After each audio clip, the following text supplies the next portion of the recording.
Boker Tov à tous. Mishnah Berurah, Siman 497 et Seif Tetzaïn 16. Ashochet Behema Beyom Tov, celui qui égorge une Behema, une bête, le jour de Yom Tov. Tov lo shelo yivdok ad sheyafshit. Il est mieux pour lui de ne pas d'abord la vérifier pour savoir si elle est cachère ou si elle est tréfa. Ad sheyafshit, jusqu'à ce qu'il dépece la bête. Chez Im Timsa, parce que si jamais il s'avère qu'elle est tréfa, lo yehe rachai lafshita, il ne lui sera pas permis de la dépecer. Alors ici, c'est quelque chose de très intéressant. Je vais vous expliquer le Mishnah Berurah. Vous savez que quand on égorge une bête, on ne sait pas à l'avance si elle est kéchère ou si elle est tréfa, si elle est shira ou si elle est tréfa. Ce n'est qu'après l'avoir égorgée qu'on va, en ouvrant la bête, vérifier des points de vérification, comme les poumons, pour savoir si, oui ou non, la bête est cachère, elle est kshira ou elle est tréfa. Alors ici, qu'est-ce que nous dit le Mchaber? Tu fais la shrita de la bête, mais tu enlèves la peau de la bête, parce que cette peau, il va l'utiliser pas pour manger, mais pour d'autres besoins. Eh bien, enlève la peau avant de voir si la bête est cachère ou si elle est tréfa. Pourquoi? Parce que si jamais il s'avère qu'elle est tréfa, si tu as fait la bdika, la vérification avant, tu n'as plus le droit de dépecer la bête. Parce que ça s'appelle un travail qui n'est pas nécessaire pour manger. Moi, j'ai besoin uniquement de la viande et pas de la peau.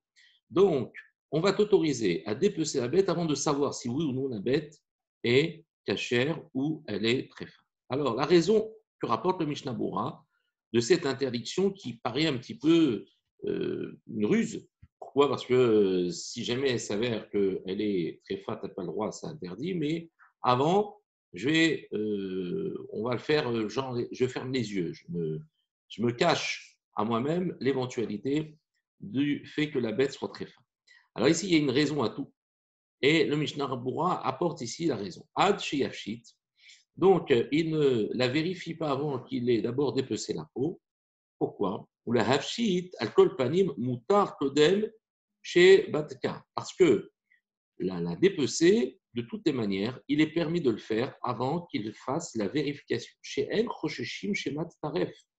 Parce qu'on ne craint pas que la bête soit tréfa. Pourquoi on ne craint pas? Parce qu'il y a un principe qui est rapporté dans la Gemara, chez Rov Behemot, Kesherot Hen. La majeure partie des bêtes, donc la majorité des bêtes, sont Kesherot. Donc il y a une chazaka, qu'une bête, avant de l'égorger, elle est cachère. Ce n'est que lorsque je fais la bdika que je vais lever la chazaka de cacheroute. Donc, ici, étant donné que, par définition, je ne suis pas habilité à pouvoir statuer de la cacheroute de la bête, si ce n'est de m'appuyer sur la chazaka, puisqu'elle a une chazaka d'être cachère, donc le fait de dépecer ne constitue pas ici un interdit, dans la mesure où il est fort probable, par majorité, il est fort probable que je puisse avoir à manger de cette bête, que je puisse en manger. Alors maintenant, vous allez me dire, mais pourquoi on fait cette ruse? Pourquoi on rentre dans cette combinaison un petit peu détournée? On n'a qu'à tout simplement faire la dika, on ne peut pas dépecer, et puis c'est tout. Alors, il ne lui sera pas permis de faire la chata, c'est-à-dire de dépecer la bête, si jamais il savait qu'elle était très fin. Parce que ça s'appelle une melacha qui n'est pas pour la consommation. Je n'ai pas besoin de la peau pour manger. C'est le même cas. Pour un poulet, j'ai fait la shrita, il s'est avéré que ce poulet était taref. Eh bien, je ne pourrais pas ensuite, si jamais j'ai fait la shrita et qu'il était taref, je ne pourrais plus le plumer. Assour, limrot, anotzot est interdit de le plumer. Va filou les hafshit. D'accord? Et il dit, et même de le dépecer, d'accord, de dépecer la bête, ici on revient à la bête, Bederer sheno assour, et la mishum shvut. On n'a même pas le droit de dépecer la bête si jamais il s'avère qu'elle est tréfa, même d'une manière, on va dire, détournée, qui serait un travail uniquement interdit midera banane. D'accord? Donc, Dans ce cas-là, une fois que j'ai vérifié la bête, c'est fini, je n'ai plus le droit de la dépecer si jamais elle est très forte. Donc je le fais avant de dévérifier. Gamken à source, c'est aussi interdit, donc même si je le fais d'une manière qui serait uniquement interdite, midérabana. Vélo charinane.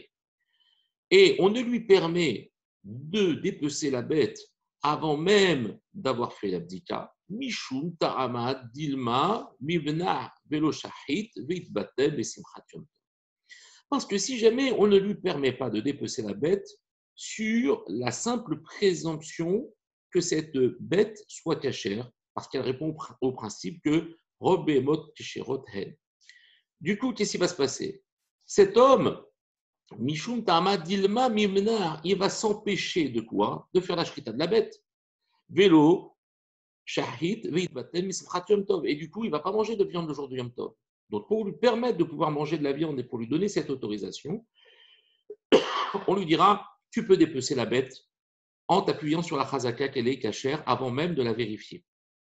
Si jamais on lui avait interdit, eh ben, il ne rentrerait pas dans le risque de faire la shrita de la bête, de risque d'avoir à perdre la peau, parce qu'imaginons qu'elle est très tréfa, on ne lui donne pas l'autorisation de dépecer la peau avant, eh ben, la bête elle va rester pourrir jusqu'au lendemain, et cette peau, il ne pourra pas la récupérer. Donc il va dire pourquoi j'ai égorgé une bête, je ne mange pas de viande le jour de Yom Tov, comme ça je ne rentre pas dans ce safek, et je ne perds pas au moins la possibilité de récupérer la peau, parce que la peau, c'était quelque chose de très, très utilisé au quotidien, ne serait-ce que pour les vêtements, les chaussures, les parchemins de Sifrei Torah, pour l'ameublement. Donc, la peau, c'est quelque chose qu'on ne veut pas risquer de perdre.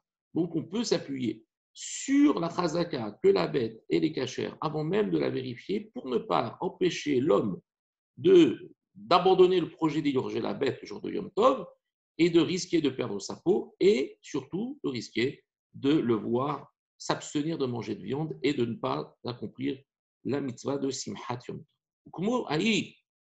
Et c'est comme c'est expliqué des Tatsat dans le Siman plus loin, 499, c'est Yves Gimel, Shiare, Efsharle Leafshit Kodem Bedika, que on va expliquer là-bas qu'il est permis de dépecer la bête avant d'en faire l'abdika.